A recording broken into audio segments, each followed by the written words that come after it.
Hello everyone, welcome back to the channel. In this video I'm going to walk you through how to add auto track in Adobe Premiere Pro. So if you want to add auto track, here's a quick guide on how to do that. The first thing you have to do is launch your Adobe Premiere Pro and open your project. Once you open your project, go to import or simply drag and drop your audio file into the project panel. After that, drag the audio file from the project panel and drop it onto the timeline below the video clip.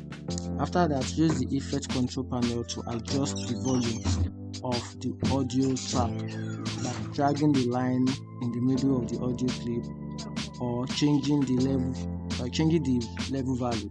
After that, trim the audio. So for you to be able to trim the audio, use the razor tool C key to cut the audio clip to match the length of your video. After that, go to the effect panel, search for audio effect and drag them onto your audio track to enhance the sound, which is the good sound. After that, play back your timeline to preview the audio and make any necessary adjustment. After that, once you are satisfied with the audio quality, export your video using the export setting that is best suited for your project, and that is how you can add track in Premiere Pro, or probably add background music in Premiere Pro. If you find this video helpful, turn on the notification button and follow for more Premiere Pro tutorial.